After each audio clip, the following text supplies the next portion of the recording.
Greetings, YouTube. Welcome back to the channel. So, here's the deal. Here is, shall we say, the dilemma with this video.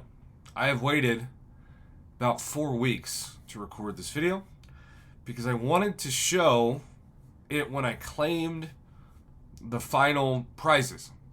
And when February's side quest info first hit, this was a request. And I'm going to hide the screen real quick. Because you can see, well, I've got 4 icons here, all claimable. And they follow a really fascinating order, don't they?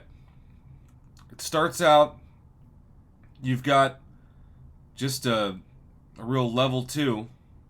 Actually, let's start with level 1. You've got this thing. The 4-star Awakening Gem Crystal, okay.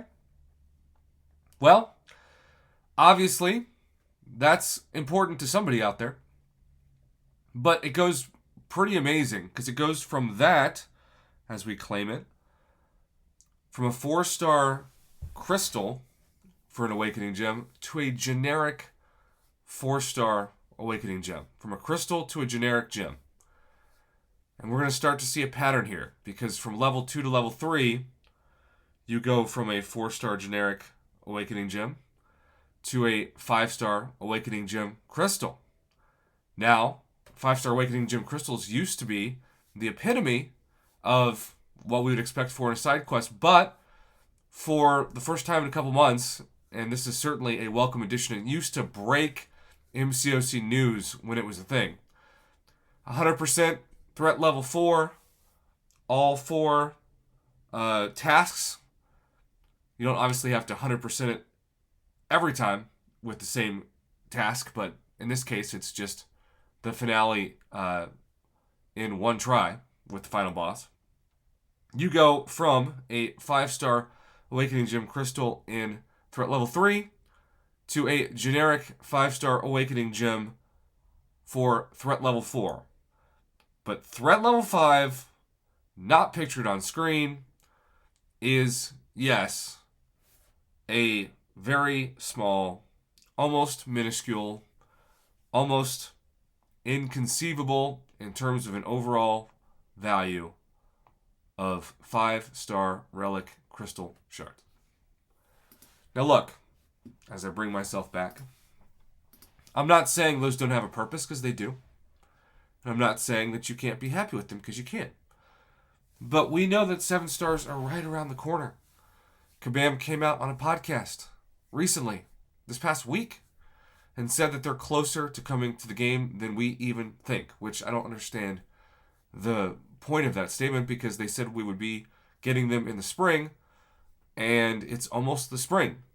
Like, I'm pretty sure for a lot of places, at least in America, winter ends around late March, early April.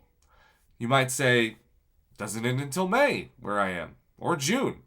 And I'd think, wow, how north are you?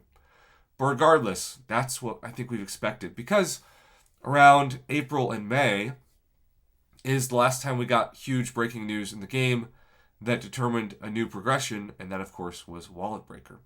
So, real quick, I'm just going to open the 5-star Awakening Gem Crystal. I do think it's probably going to give me the same classes I already have a ton of, but this would have been so much better of an ending event had they given us a 6-star Awakening Gem Crystal. Not a generic, don't expect that. But, you know, that could have saved us so much more in terms of excitement, hope. Instead, I got my 10. I don't know if there's anything more rigged in RNG. It has been for 8 years than the 5-star Awakening Gem Crystal. When I look at how many of each class I have, 6 tech, 4 skill, 10. I've never had more. 10 science compared to 1 mystic. Somebody explain that.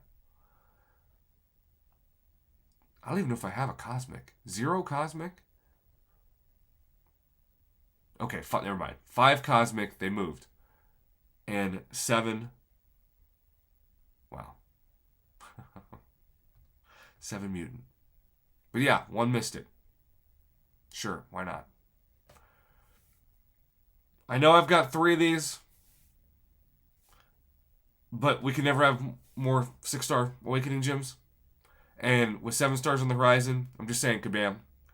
It would have been a no-brainer. It would have made this event so much more amazing. But in the end, they don't want to ruin the economy of the game, as they say. And so maybe we'll see it by the end of the year. But until then, obviously, it didn't happen this month.